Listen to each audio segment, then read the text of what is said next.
Mistakes are inevitable. No one walks through life without failing at some point. It's not a question of if you'll mess up, but when, and more importantly, what you do about it. People who stay stuck in their mistakes, drowning in guilt and self-pity, are the ones who never rise beyond mediocrity.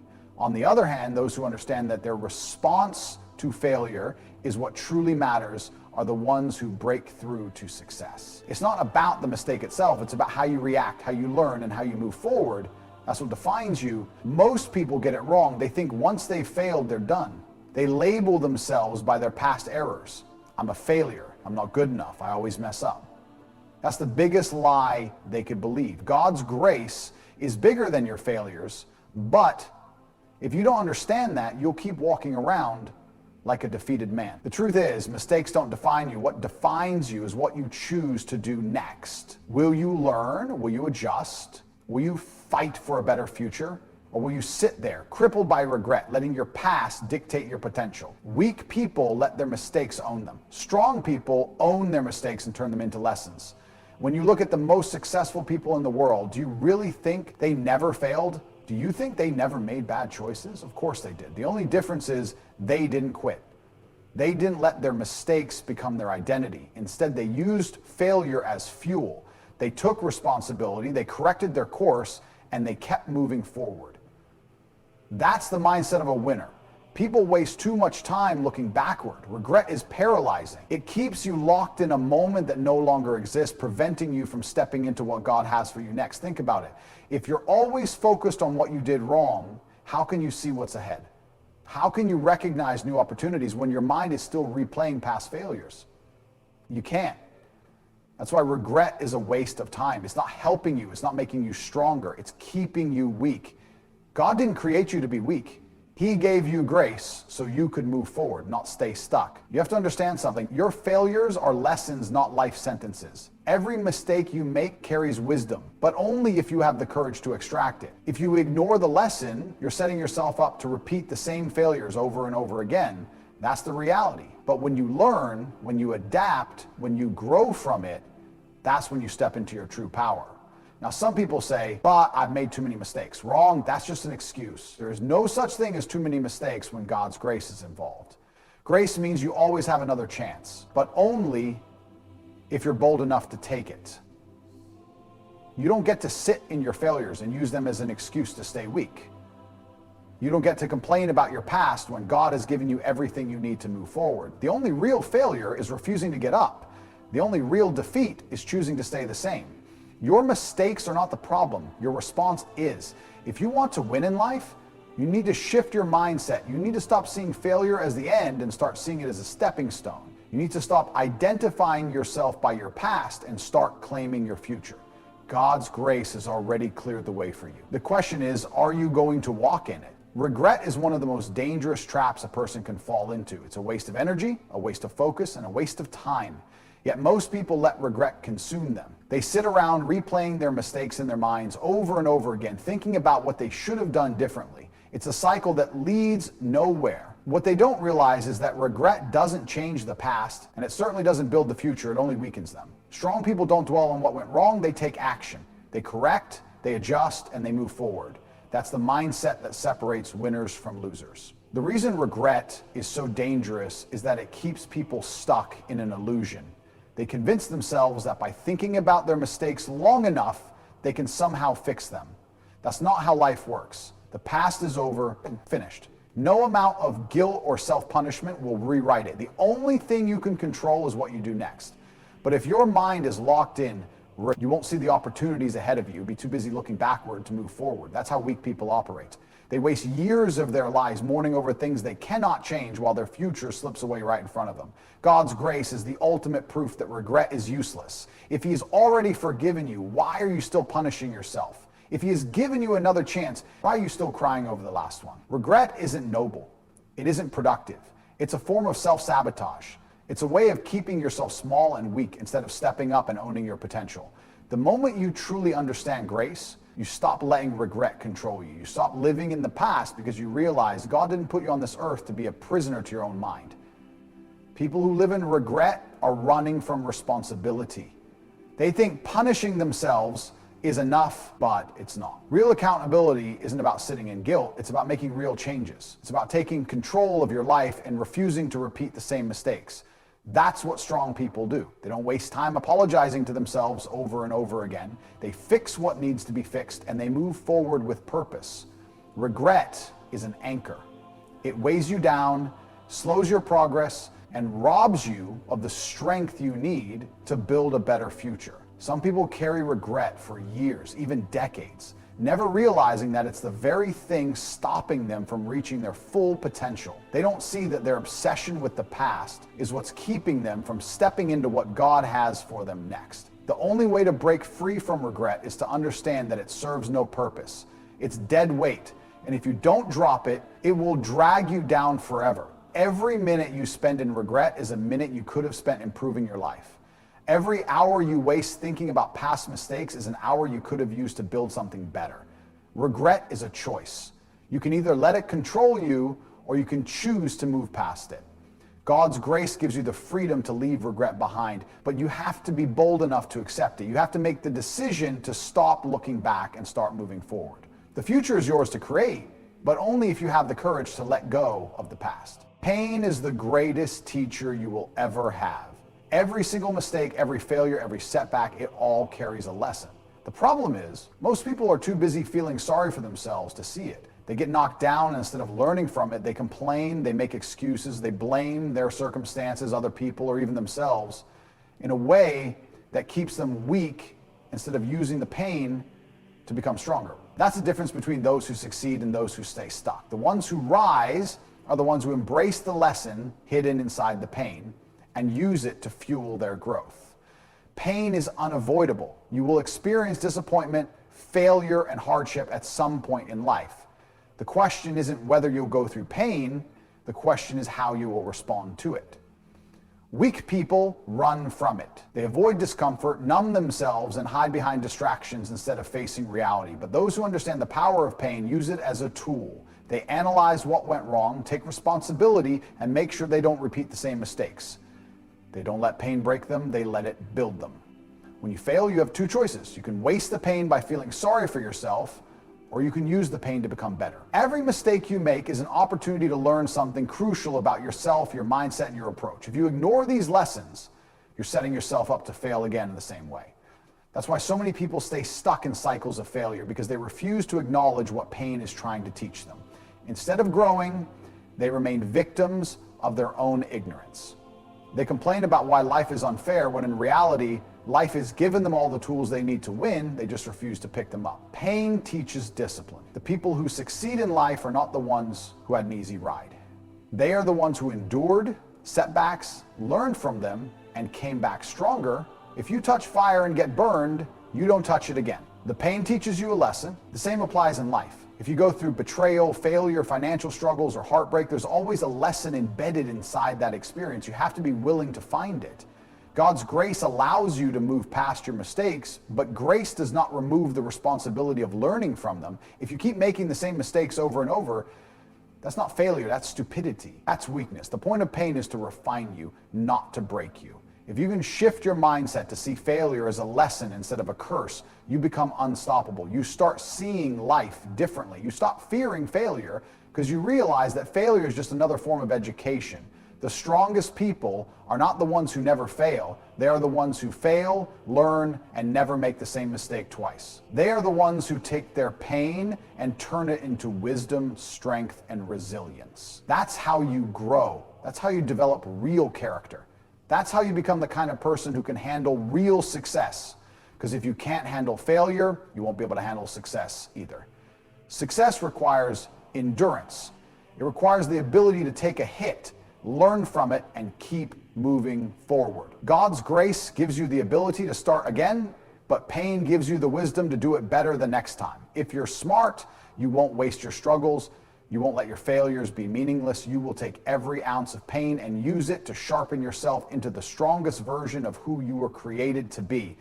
That's how you win forgiveness. Is one of the most misunderstood concepts in life. Weak people think forgiveness is about letting others get away with what they did. They think it's a sign of submission, something that makes them look soft. But in reality, forgiveness is power. It's one of the strongest moves you can make because it means you refuse to be controlled by the past. It means you take back your energy, your focus, and your peace. The moment you truly forgive, whether it's others or yourself, you free yourself from the chains that are holding you back. Most people walk around carrying bitterness, resentment, and regret, thinking it somehow makes them stronger. They believe that by holding on to anger or guilt, they're staying in control, but that's an illusion. The truth is, the longer you hold on to negativity, the weaker you become. Every time you replay what someone did to you, every time you punish yourself for your own mistakes, you're draining your own power. You are feeding emotions that serve no purpose, emotions that keep you from focusing on the future.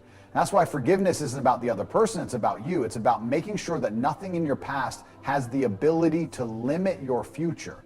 God's grace is the perfect example of this. If God himself forgives you, why are you still holding on to guilt? If he has given you another chance, why are you still beating yourself up over the past? Carrying guilt does nothing for you, doesn't make you stronger, doesn't fix anything. It just makes you hesitate when you should be moving forward. The same applies to resentment toward others. Some people hold grudges for years, even decades, and never realize that the only person suffering is them. The people who wronged them have moved on, but they are still stuck in the past, still allowing the pain to take up space in their minds.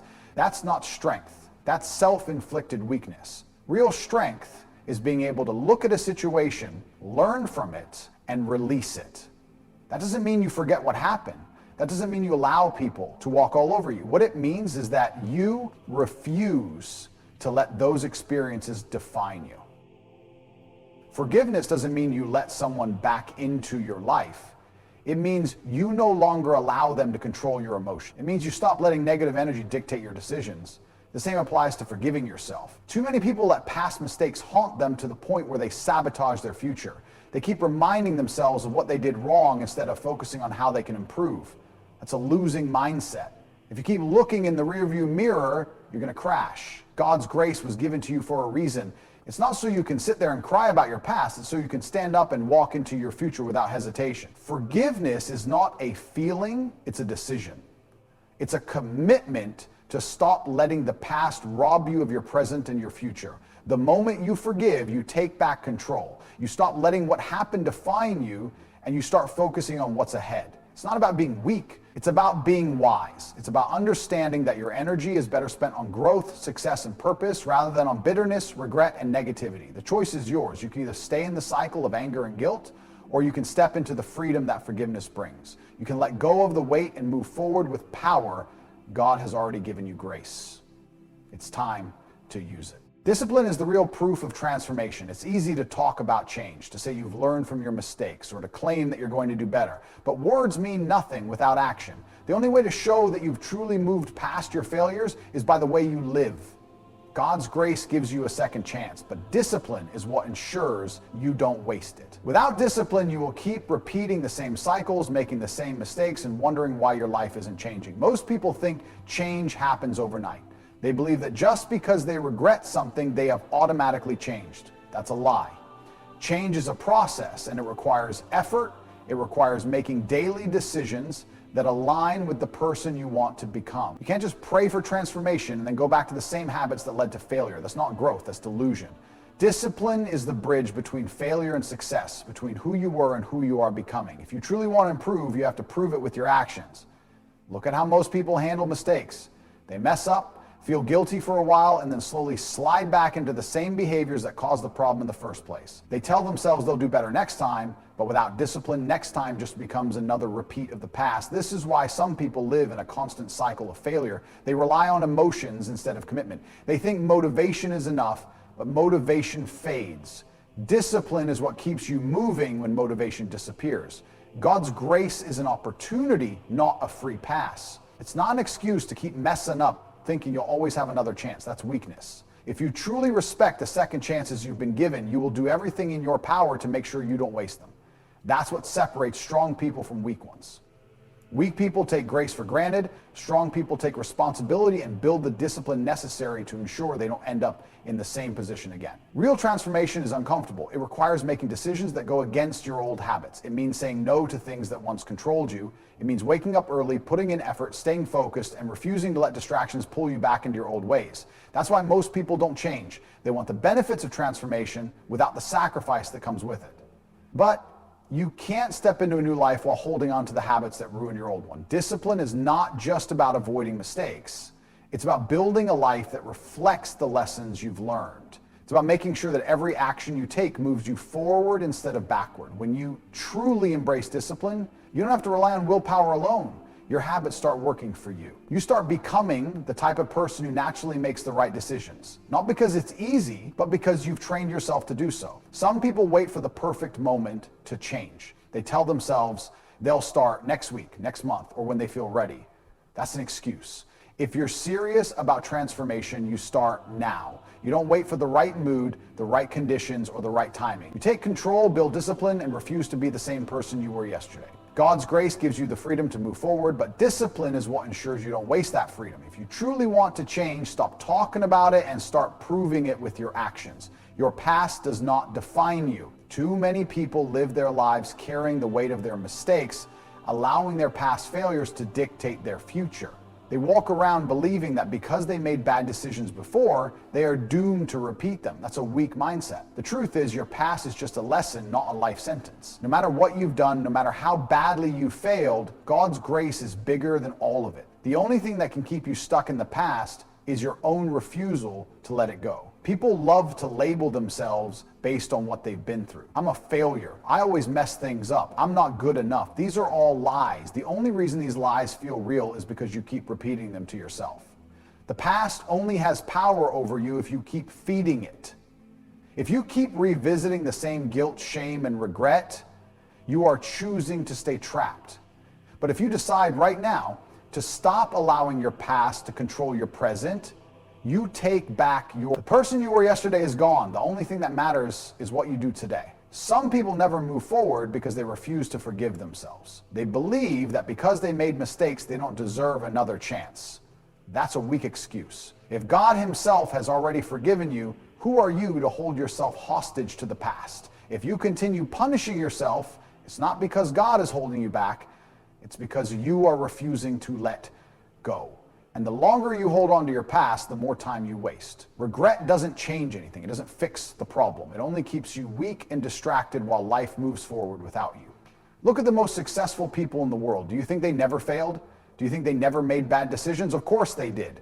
The difference is they didn't let those failures define them. They learned from them, adapted, and moved forward. That's what winners do. Weak people let their past dictate their future. Strong people use their past as fuel to create something better. God's grace means you always have the ability to start fresh. It means that no mistake, no failure, no setback is powerful enough to cancel out your future.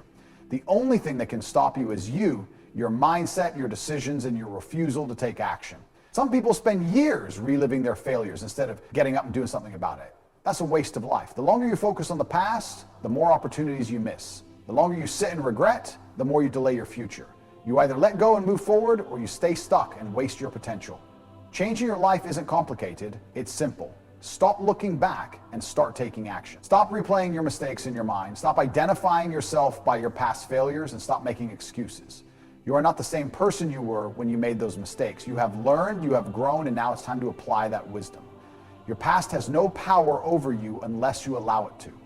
Every single day you have a choice. You can let your past control you, or you can control your past by using it as fuel to create a better future. If you truly believe in God's grace, then act like it. Stop carrying guilt that has already been wiped clean. Stop living like you are chained to your mistakes. Your past is done. Your future is waiting. The only question is, are you bold enough to step into it? Faith is not just a feeling, it's an action. Too many people say they believe in God's grace, but they still live like their mistakes define them. They still hesitate, still doubt themselves, still let fear and guilt hold them back. That's not faith, that's insecurity.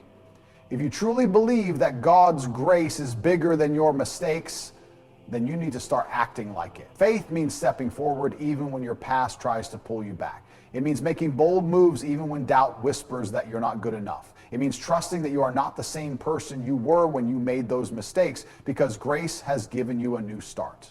People who lack faith stay trapped in hesitation. They overthink everything, questioning whether they deserve success, whether they can handle a second chance, whether they'll mess up again. That kind of thinking is a trap. It keeps you stuck in a cycle of fear and procrastination. Real faith is about action, not overanalysis. If you truly trust God's grace, you won't waste time second-guessing yourself. You'll step forward with confidence, knowing that your past failures are irrelevant to your future success. Most people fail not because of their mistakes, but because of their mindset. They allow their past to create doubt, and that doubt kills their momentum. They think, what if I fail again? What if I'm not strong enough? What if I don't deserve another chance? These questions are pointless. They serve no purpose other than keeping you weak. Faith doesn't ask what if. Faith moves forward regardless. It doesn't need all the answers. It doesn't need a guarantee. It trusts that as long as you keep moving, you will find a way. God's grace is your permission to start again, but faith is what pushes you to take action. If you've been given another chance, use it. Don't waste it by sitting around waiting for a perfect moment, because there is no perfect moment. There is only now. Every second you spend doubting yourself is a second you could have used to build something great. Every minute you hesitate is a minute wasted. If you truly believe that God has wiped your past clean, why are you still acting like it defines you? Why are you still playing small? The strongest people in life are not the ones who never failed. They are the ones who refused to let failure stop them. They got up, took action, and kept moving forward even when they had every reason to doubt themselves. That's what faith looks like. It's not just about believing in your mind. It's about proving it with your action. Your decisions show whether you truly believe in grace or not. If you let fear control you, that means you don't really trust that you've been given a fresh start. But if you move forward boldly without hesitation, that's the real proof that you understand what grace truly means. Excuses are the enemy of faith. People who make excuses are simply afraid to take action. They wait for some magical moment when they'll feel ready, but that moment never comes. If you wait for the perfect conditions to move forward, you will stay stuck forever. Faith means acting now, even when you don't feel ready. It means trusting that if you start walking, the path will reveal itself. At the end of the day, it all comes down to one choice. Will you let your past define you, or will you let faith lead you into something greater? God has already given you the grace to move forward. Now it's up to you to take action. If you believe it, prove it. Step forward. Move with confidence. Your future is waiting, but only if you have the faith to go after it.